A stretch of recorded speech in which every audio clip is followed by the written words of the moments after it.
Hello my friends, in this particular lecture we are going to discuss about the energy storage. In our last 15 lectures we have discussed about the different types of materials and how we are generating the energy. So basically that chapter deals with the energy generations. So in this particular 16 to 20 lectures we are going to discuss that how we are going to store that particular energy what we have already generated. So this is the basically the preliminary idea we are going to provide you, so that you can understand that in which way or maybe in which method we are going to store the energy into different form. So basically energy storage is accomplished by devices or physical media that store some form of energy to perform some useful operations at a later time. Yes, of course, because when we are generating the energy, so either we are directly using that particular energy, but it is not possible every time that whatever the energy we are generating at a time we are able to utilize that whole energy. Now what way we are going to use that particular energy? Now that extra energy we have to store, so that in future when we require we can utilize that particular energy. The energy storage along with the renewable energy generators or maybe that photovoltaics is required to increase the reliability and flexibility.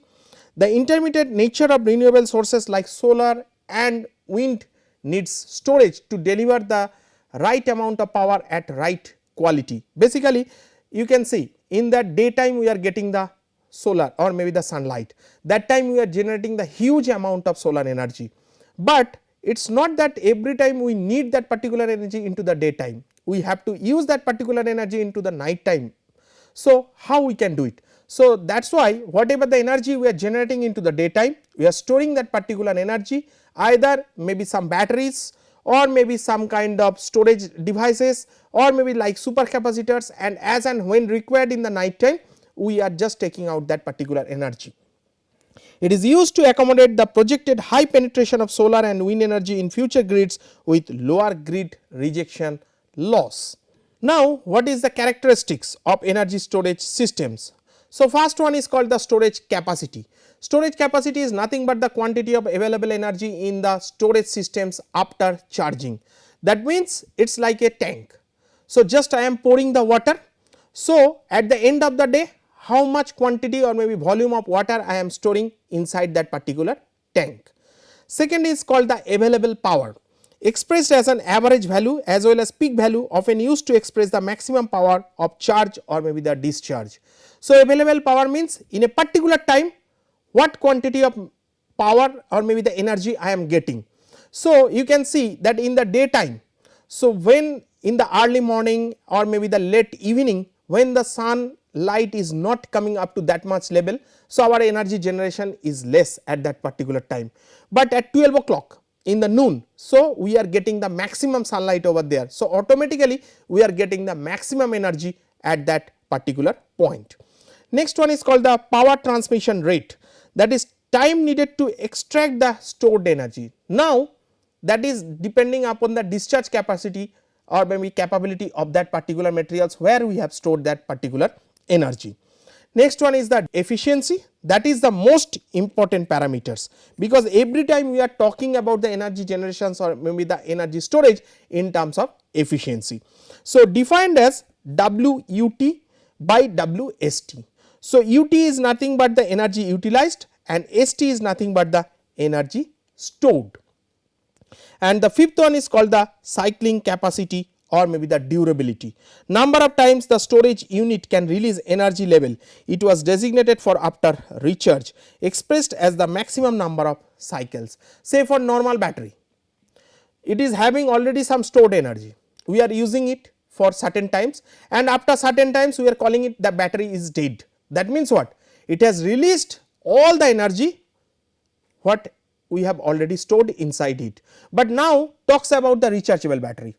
So we are utilizing that for battery for a certain time, when the battery is getting fully drained, so what we are doing, again we are charging that battery, that means we are keeping the charge inside it and then after certain time again we are utilizing it for the longer time. So that is known as the cycling capacity or maybe sometimes we are calling it as a durability. Sixth one is called the autonomy. the maximum amount of time by system can continuously release energy expressed as A is equal to WUT by PD, where PD is nothing but the maximum discharge power, and what is the WUT? That is energy for utilizations. Feasibility and adaptability to the generating source. High efficiency storage systems needs to be closely adapted to the type of applications and to the type of production. Self discharge, portions of stored energy dissipated during non use time. Yes, of course. If you are keeping a battery for a longer time, what will happen? The charge will automatically discharged if you are not going to use it also, because every material is having some shelf life. So, after certain time the material will automatically degrade and automatically it will lose its energy. And next one is the mass and volume density, refers to the maximum amount of energy stored per unit mass of the storage system or maybe the volume of that particular storage system. So, this is the overall idea that how we are utilizing the energy. So, when we are talking about the less, suppose 1 kilowatt to 100 kilowatt, we are having that high energy supercapacitors, we are having that some battery, nickel cadmium battery, lead acid battery, that is the oldest one. Nowadays people are working on the lithium ion battery, then some nickel metal hybrid battery, or maybe some kind of flywheels for the tidal energy or high power supercapacitors. When we are going for the higher energy storage capacity, say suppose 1 megawatt to 1 gigawatt, so we are moving towards the hydrogen fuel cells, cryogenic energy storage, or maybe supercapacitors, magnetic energy storage. So, these all are the kind of things. That means simple, we are increasing its mass and volume density so that we can store the maximum energy inside it. Now, there are several types of energy storage systems. So, basically that depends upon the electrochemical, electrical, chemical, thermal and the mechanical energy systems. If we talk about the electrochemical, it is based on the batteries, flow batteries and the fuel cells. If we talk about the electricals, it is about the capacitors, supercapacitors, superconducting magnetic energy storage, or maybe in short we are calling it as a SMES. If we talk about the chemical, it is the hydrogen, biofuels and the hydrated salts. If we talk about the thermal, it is molten salt, solar ponds, cryogenic liquid air or maybe the nitrogen. And the last one, if we talk about the mechanical, it is about the flywheel, compressed air energy storage, in short it is CAES, and the pumped hydroelectric storage system. Now, we are going to discuss about the batteries. So, batteries store energy chemically and use electrochemical reactions to produce the electricity at a fixed voltage. In class maybe 10 or maybe 12, we have already gone through the working principle of the batteries. So, basically the batteries are suitable for applications that require the supply of relatively large amounts of energy storage, that is more than 1 megawatt hour over long periods of time, 15 minutes or more, where rapid recharge is not necessary and where maintenance can be reasonably performed.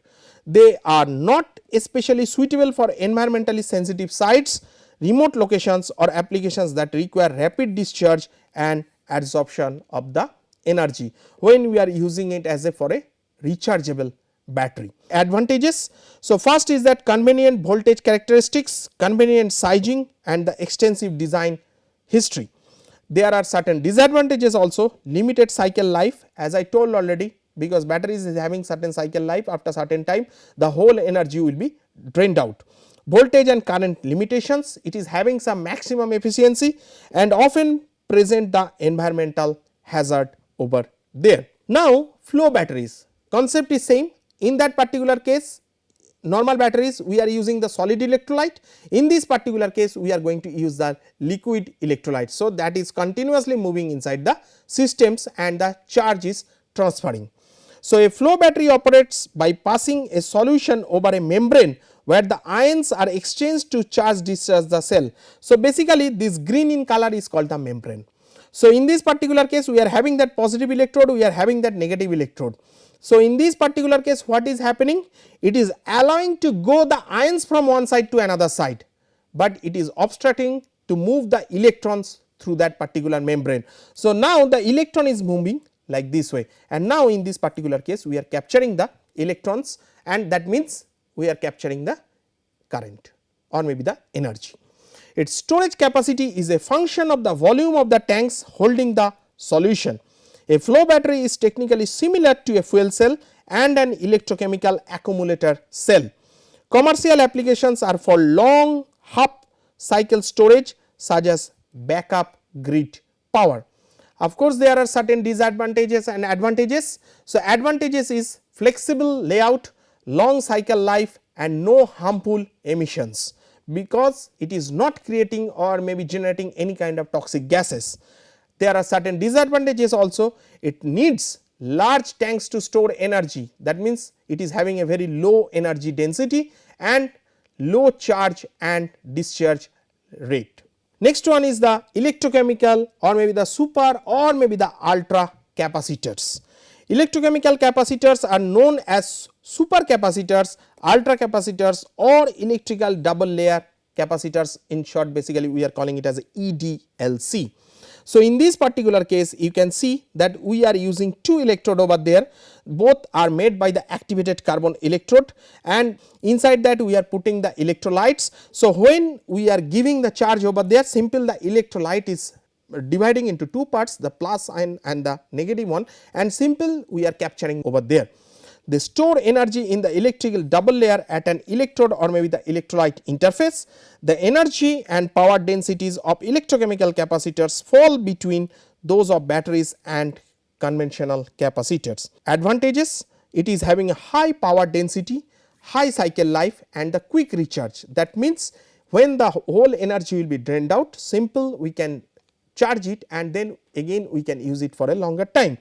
And of course, certain disadvantages are there. It is having the low energy density, that means the volume or maybe the mass is very less over here, and it is also made by very expensive material. Next one is called the hydrogen storage.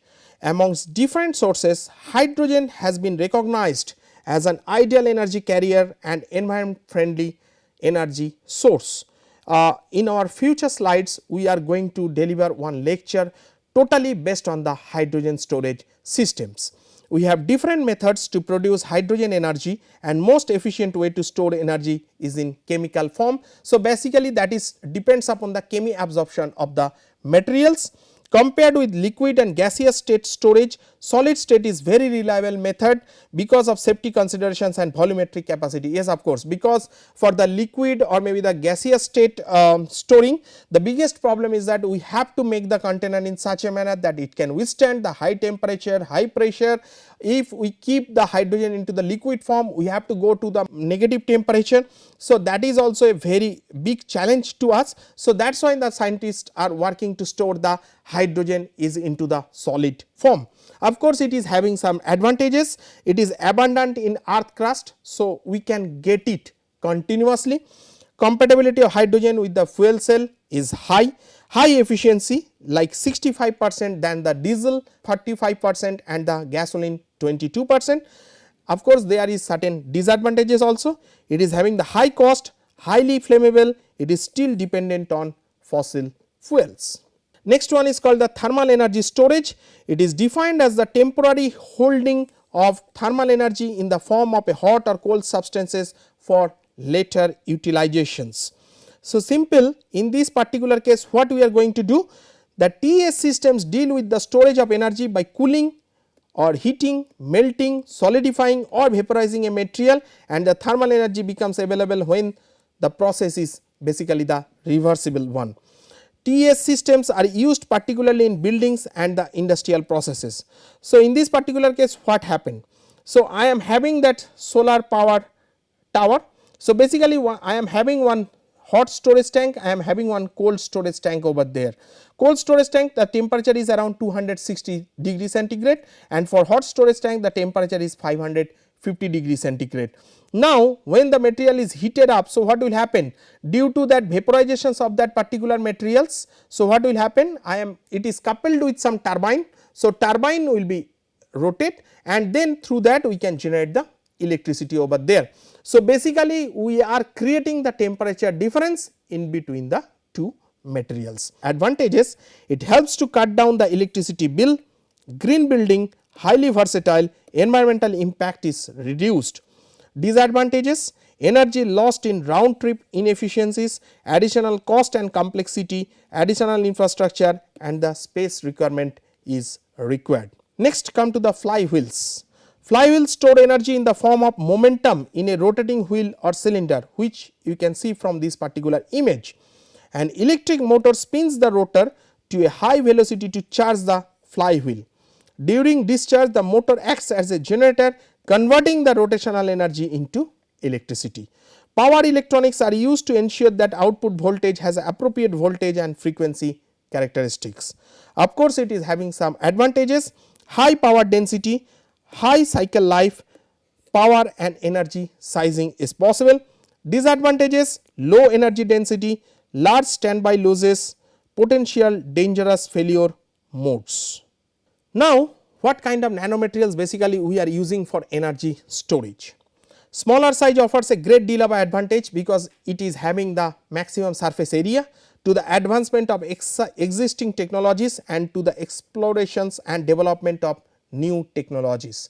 Nanostructures benefit these devices by providing a large surface area. As I told already, when we are making that material into the smaller size, automatically its surface area is getting to be increased. So, to boost the electrochemical reactions or molecular adsorption occurring at the solid liquid or maybe the solid gas interface, generating optical effects that improves the optical adsorption in solar cells, giving rise to high crystallinity and or porous structure to facilitate both electron and ion transport and electrolyte diffusion, so as to ensure the electrochemical process occurs highly efficiently. Delivering new mechanisms, for example, the quantum confinement effect, which lead to nanostructure materials achieving energy conversion and storage more efficiently. So, that means this material can withstand the high temperature, high pressure, and sometimes it gives the porous like structure, so that we can store the maximum energy by using these kind of materials. However, while the advantages of nanostructured materials have been well documented, there are still several aspects of nanomaterials that needs to be addressed. Now, what are the key challenges basically we are facing as a researcher? The technology for material synthesis is still facing a challenge in establishing the controllable fabrication of nanostructures with the fully desired morphology, structure, facts and surface chemistry. More insightful understanding of the relationship between the device performance and the material structure, including the chemical properties, with the aim to further develop the merits of nanostructured materials for enhancing the device performance in terms of reaction activity, optical absorption, electron or ion transport, etc. is needed. New mechanisms relying on nanostructures are anticipated to increase the optical absorption and reduce the charge recombination, as well as other energy losses related to the electron transport in solar cells, and improve both the energy and power densities of lithium ion battery. So, basically what we are trying to do? Simple, we are trying to make certain kind of materials which can sustain for longer life with losing any kind of physical or maybe the chemical properties. Now, what are the solutions to key challenges like surface modifications of the nanomaterials? As I told already, when the people are working with the nanomaterials, so every day our demand is increasing. It is not possible that a single set of nanomaterials can satisfy all the requirements. So, that is why the people are trying to do the modification of those nanomaterials. Either they are doing the surface modifications, or maybe they are doing the doping, or maybe they are doing any kind of coating of that material, so that it can increase its efficiency or maybe the other material properties. So, for the specific case of energy storage applications with nanomaterials, surface engineering becomes a critical component. Surface engineering of nanostructures in the context of 4 mechanistic roles that surface engineering can play. This includes the number 1, chemical activation, where the surface layer plays the active role in facilitating a Faradic chemical process. Next, second one is the solid electrolyte interface control, where a surface layer can lead to a stable artificial interface for a Faradic process to occur. The third one, chemical passivation, where near atomically thin surface protective layers can protect from corrosion or unwanted electrochemical reactions at the interfaces. And the last one is called the mechanical stability, when thin layer can provide mechanical support to inhibit fracturing or maybe the mechanical failure after certain use or maybe after certain time. So, these all are the chemical passivations, chemical activations, mechanical stability and the ACI control, that is solid electrolyte interface control over there. Now, what is chemical activations? So, basically chemical activations refers to the ability of a surface engineering process to transform a material into a functional template for energy storage. In many cases, it involves the coating of active material onto a template that is highly optimized for surface area, electrical conductivity or maybe the ionic transport, so that the physical properties and electrochemical properties can be engineered independently. So, that means simple, whatever the existing properties are there, just we are trying to increase its physical properties enhancement. Common ways to achieve these goals include deposition of active materials like nanowire core or maybe the cell arrays or maybe the nanostructured conductive carbon templates. So, basically we are having the carbon cloth, we are having that carbon fiber. So, simply we are doing the wrapping of materials onto that, either maybe the on the carbon cloth or maybe that carbon fiber, so that its physical properties can be increased, either mechanical properties, in terms of mechanical properties, in terms of thermal properties or maybe in terms of electrical properties. Next, solid electrolyte interface control. It refers to an irreversible layer that forms along the interface between the electrode and the electrolyte in a battery itself. So, the ACI primarily forms from reduction of the electrolyte on the electrode surface. The composition and function of the ACI varies depending on the type and morphology of the electrode and the testing parameters. Volumetric expansion of the electrode can expose additional material, causing more ACI to form, irreversibly consuming ions and electrolyte, while possibly producing the gas, because it can generate certain kind of gases, because some chemical reactions is going to be happened inside the system. The end goal for ACI engineering is to form a stable and ionically conductive surface that enables high rate capability and little degradation over thousands of cycles. Controlling ACI is particularly important for nanomaterials due to the high surface area and electrolyte exposure in a battery cell. The next one is called the chemical passivations. Due to their reduced dimensions, nanomaterials possesses high surface free energy, and this drives their reactivity in many standard environments. So, in this particular case, what we are doing? Simply we are doing the coating of the graphene over there. So, we are having pristine PSI materials, highly doped silicon basically we are using, and in between that the electrolytes are there. Now, simple we are coating the graphene onto the PSI systems and we are increasing the efficiency. Whereas the surface reactivity can be controlled by engineering the ACI layer in battery electrodes, non-Faradic electrochemical supercapacitors are an example of an energy storage device that requires the electrodes to be chemically inert. Due to this, inert supercapacitor electrodes are produced from nanoscale forms of carbon. So, simple a form of carbon, it is a graphene, basically we are wrapping or maybe coating onto that PSI systems. It can also be used to engineer the substructure of highly porous nanoscale electrodes to increase the capacitance, since pore size and capacitance are correlated. Yes, now we are using certain kind of materials which can increase the pore size of that particular electrode system, so that my efficiency can increase. Graphene not only increase the electrical properties, it will increase the mechanical properties as well as it will increase the thermal properties too. Now, the last one is the mechanical properties. Mechanical properties become an important part of an energy storage system that exhibits high storage capacity, since volumetric changes lead to cracking or pulverization of material without robust mechanical features. Yes, because when I am using certain kind of container or maybe certain kind of materials and to capture certain kind of energy over there, so that energy creates a high pressure, or maybe at the time of energy requirement I have to heat that particular container. So, that material should not decompose or maybe will be able to withstand that particular temperature or maybe that pressure for certain time. So, there should not be any cracking or maybe any kind of pores generation inside the system, so that it can be leak proof.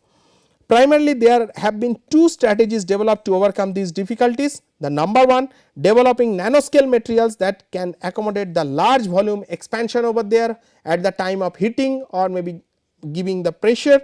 The use of surface coatings to act as an elastic glue which holds the material together at it store the lithium. Surface engineering is a tool that can, in addition to chemical modification, provide a mechanical support structure to mitigate the loss of active material. The most effective materials combine both of these strategies to overcome these mechanical challenges. Now, we have come to the last slide of this particular lecture.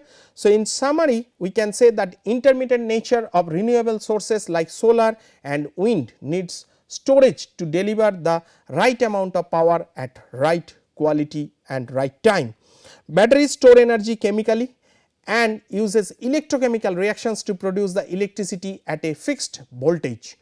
The energy and power densities of electrochemical capacitors fall between those of batteries and the conventional capacitors.